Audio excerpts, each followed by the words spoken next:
Before we start today's episode, I would like to give a great big shout out to Marie from last week's episode. She was so happy to be on my podcast.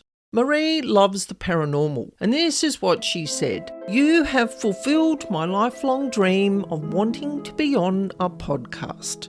Now, isn't that great? And a fabulous way to step into episode 97. So let's get into it, and you all know how it goes. My name's Annaschmidt, and I'm here every week to share with you true paranormal encounters and information about devils, demons, and dark energy beings that no one else talks about. And today you're going to be given an inside look at the delicate but necessary ghostly topic of suicide souls. Listeners often ask me what happens to people who take their own lives. Where do they go? And is there salvation for them? And I'm going to share with you what I've uncovered through my house healing work and what I've witnessed firsthand. And you might just be surprised. So before we start today, I must say that if you have lost a loved one to suicide, and the information shared in today's episode triggers you in any way, please see your doctor, a mental health professional, or a grief counsellor. The spirits in this episode wanted me to share their thoughts and their stories to help all those listening, whether living, but also in spirit form, to help them understand what happens. Spirits can be really fearful of the transition into the afterlife, and they've been told while they're living all the fire and brimstone stories over and over again about how damned souls go to purgatory or they burn in hell for all of eternity. And I have to say that I beg to differ on this, and I'm going to explain why. Purgatory, from what I understand through observing this world and the afterlife over many, many years, decades even. Purgatory is here. It isn't a place. It's a process. It's a process of self-healing, self-awareness, self-observation. It's right here on earth. But for spirits, it can be in an energetic sense for them. So it's for the living and the spirit realm. Now, the 3 suicide souls that I've worked with so far, they all came to me through house clearing work. They were present on the properties, and for different reasons. They all told me that they weren't given the option to go to the light. Or, this is what they said, is that they felt so traumatised that they didn't recognise or acknowledge that they could go anywhere else other than linger here in what they call the in-between. And one spirit was so intent on the thought that he would burn in hell that he was as petrified in fear in spirit form as he was when he was alive. Another young girl aged around mid-20s, she's in spirit form, and she told me that she relived seeing her parents suffering in her mind over and over and over again, every waking spirit moment. Another young lady in spirit form said that she still inhabited the place where she took her life, and she was unable to leave the building, not sure if she was keeping herself there or if somehow she was blocked from leaving. I have an example for you, a very personal example. The house that I live in now had a male spirit many, many years ago, probably 35, 36 years ago now. He was here when we moved in. Now, after 6 months of feeling a presence, as you can imagine, I feel presences all the time, I suddenly saw a rather shocking vision in my mind one day. There was a male, probably 20s to 30s, if I had to have a guess at it, and he was hanging from our bathroom doorway. Now, that was a confronting vision to see. But quite often houses show me what they want removed because they know I can see it. I don't always see spirits. I don't always see full-bodied apparitions. But I feel the presence of spirits, and properties show me what they need clearing. And another time, I was in the bathroom and I was just brushing my teeth and I was mindlessly looking into the mirror as we all do. And I was thinking about sort of the upcoming day's happenings, what I needed to do and where I needed to go.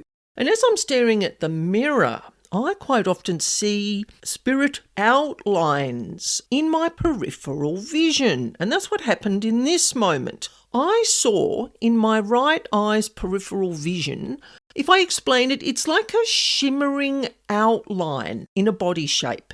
This shape walked up the hallway, stopped at the bathroom door, and then took a running leap at me. Now, that freaked me out. Like in those days, I didn't have any paranormal protection in those days. I didn't know how to activate it, didn't know how to keep it activated like I do now. Now, that young man, I don't know if he entered my field or whether he was just running at me to let me know that he was here, but he's no longer here now. This was, like I said, sort of 35, 36 years ago. I didn't know what to do. I didn't know how to help this young man. All the processes that I would normally use in my very early days, none of them were working. So what I did is what I always do is I go to the highest vibrational being that I can think of. And this is Archangel Michael. I work with the archangels all the time. It's a process that works for me. You may have other higher vibrational beings that you work with. They all come from the same place. They've just got different forms. So I called in Archangel Michael and he said that he would escort this young man into the afterlife. And I'm going to explain how through telling you another experience. Because you know I love to explain things through giving you relevant encounters that I've had or that some of my clients have had. And this one is a combination. So how do suicide souls access the afterlife? This one experience that I had highlighted how spiritual belief beyond a very strict religious background helped a young girl walking the earth in spirit form for many years, and how she accessed the afterlife and what I was shown to help her choose that moment to cross into the light. During a regular house clearing, I came across a spirit lingering in a family home. Now, she didn't want to go, but she didn't want to stay either. She was kind of stuck. Like she was really excited about the fact that someone could finally see her and was acknowledging the fact that she was there. And she so wanted to tell her story, but she was stuck as well. It's like she was in this loop of trauma that had occurred in the home. Now, her parents still lived in the home where their daughter had taken her life. And they knew she was there because her room had been left as a memorial to her. It was totally undisturbed. No one went in there other than Mum to do some dusting and open and close the curtains of a night time. Now, there were things being moved about in that room, like someone was living there. The mum said that there was a dent in the edge of the bed, like someone had been sitting on the bed, and that her daughter's favourite teddy bear had fallen off the shelf numerous times. And as much as she opened the curtains, the windows were never opened. There was no drafts in that room at all. And the other thing that cemented into the parents' minds that their daughter was still there is that they could smell the faint whiff of her favourite scent wafting about in the room. Whenever they went in there, they could smell the particular smell that reminded them of their daughter. And they kind of liked that, as in the fact that she's still here, but it kind of traumatised them as well because they know how she ended her life. And so as much as the spirit daughter is traumatised, so is the family. That is how it happens. And for me, energetically entering the home, I do all my work long distance. I don't need to go to the home. This particular home was on the mainland in Australia. And I live in Tasmania, which is an island state, right at the bottom of the Australian mainland. Now, the family had told me that there was a spirit present in the home, and she was the only spirit present. There were some dark and some demonic beings because of the trauma in the home. And I cleared all that energy and they left. They move on as soon as you move their food source. And I felt this presence in the girl's bedroom.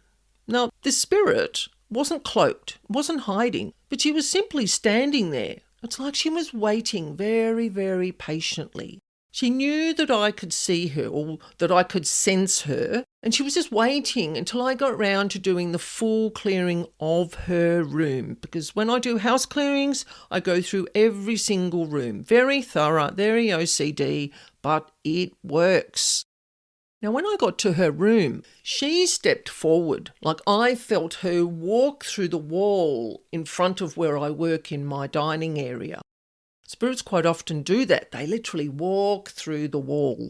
They're coming to see me. They're just coming to say, hello, I'm here. Thank you for acknowledging me. Now, I didn't see her as a full apparition. I quite often see spirits below the knee for some reason. Don't know. I seem to be a foot person. Foot and lower leg.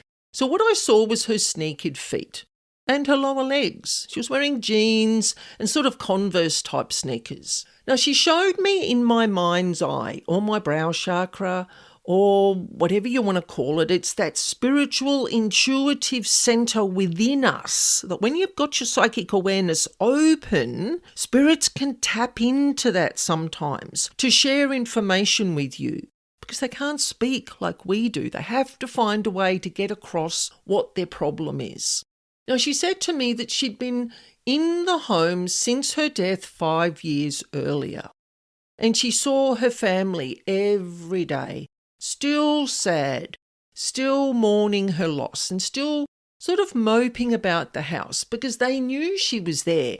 She couldn't communicate with them because they were all so traumatised that she couldn't get through to them other than tipping her teddy sort of off the shelf. That was the only way she could move something light enough that they could actually go, I think she's here.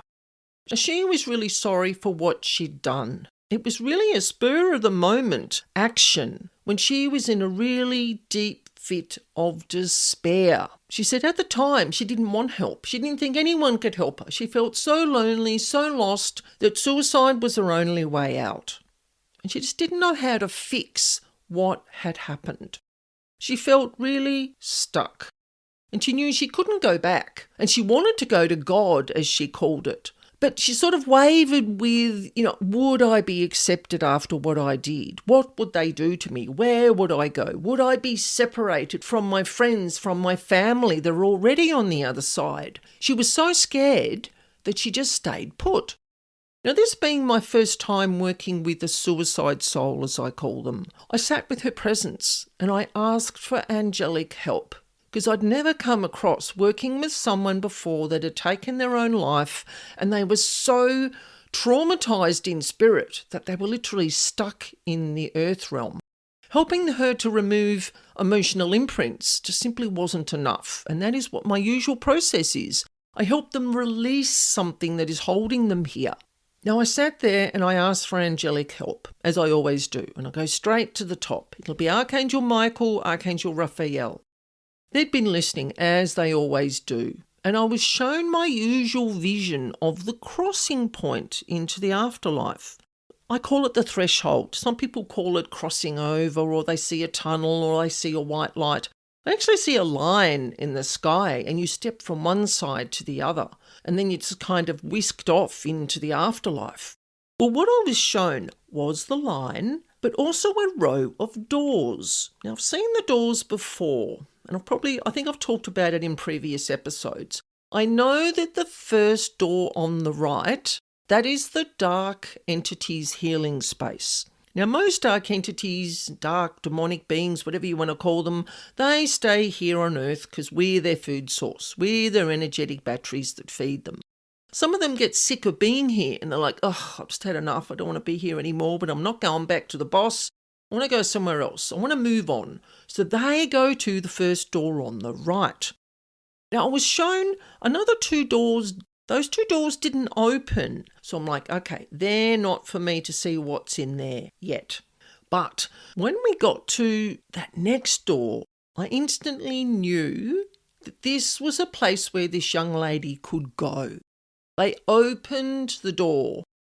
And I can't explain what I saw because I really didn't see much, but I felt it was a safe place for her to go. Now, this young lady wouldn't go straight into mass consciousness, as I call it. She needed to do some healing work first, and she would do that with high vibrational supporters, whether it's her guides, her spirit guides, her ancestors, her relatives, the angels, the archangels. I don't know because I haven't been there yet. I just get told high vibrational supporters, and that she would be in a really safe place. And as I snapped out of this vision, this young lady was ready. Like, she was hopping on the spot. Remember I said I could see her feet? She was kind of jumping from one foot to the other, like people do when they're like, I just want to go, I want to go, I want to go, I'm ready, I'm ready, I'm ready. And she, I think, as she tapped into my mind earlier to show me her feet, in her lower legs, she had actually seen the vision that I was shown. It was a way for the angelic beings to show her through a type of mediation, through a type of like a middle point, like a safe place for her to see while she's in the earth reality. She could use me as a channel to see what she was going to in the afterlife, if that makes sense. And she was so relaxed, like her energy had shifted from fearful and just not coping. There was none of that. It was peaceful. It was like I can go. And away she went. Like, it was as quick as that. Like, she made that choice in that moment. Free will is how it works. She knew she wouldn't be punished. She knew that she would be supported. And away she went. She just wasn't afraid. And as soon as she left, her room, well, kind of the whole house really, because I pick up the vibe of the building felt lighter. It didn't feel sad and heavy and miserable. If you've ever been to buildings that feel like that, you'll know what I mean. They just make you feel miserable. I felt invigorated and light, and I felt really happy. And I was talking faster than I'm talking now, which is really quite funny. I get hypo when I do spirit work sometimes. Now, after I finished this full house cleansing, I shared with her family that she had gone now to a really safe healing space in the afterlife. And I said there's no punishment, but there's a chance for her to work through the life choices, to work through what had driven her to make that choice to take her own life. So she would be ready in the years to come.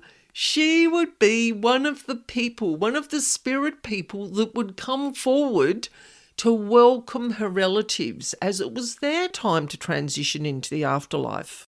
And I have to say that this home and family, once full of so much trauma and sadness, was now, I get so sort of teary when I talk about this. They were celebrating their daughter's transition, and they just knew that she'd be looked after. And after having this initial experience, I was then able to offer future suicide souls this chance to go to this healing space in the afterlife. They're no longer full of fear, thinking that they're going to be punished or that there's retribution in the afterlife. And I have to say, this work never ceases to amaze me, and I love every minute of it. So I really do hope that this episode today gives families out there who have lost someone to suicide, that this episode gives people hope, and they know that their loved ones will be looked after and that they will transition into mass consciousness when they are ready, when they have worked through their trauma. So in episode 98, I'm going to share with you my understanding of trauma imprints in the home and how this detrimental energy can affect the structure of the home, the occupants, and even the pets. Now, trauma imprints are fascinating. They're totally different to emotional imprints. And I'm going to explain it all. So please join me. I look forward to seeing you then.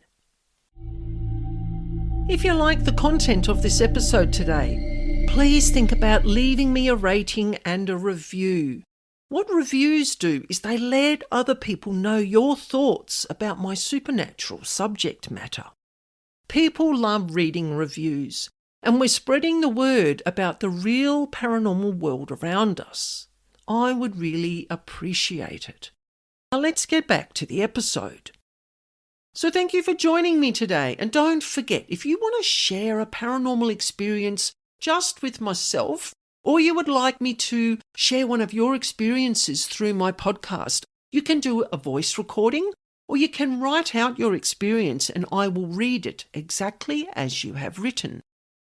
You can email me at spiritualbeing44@gmail.com. And for information on paranormal house clearing, you can visit my website, Spiritual Being. You will find the address in the description box. And I look forward to sharing this spooky space again with you next week. And remember, life is perfectly paranormal.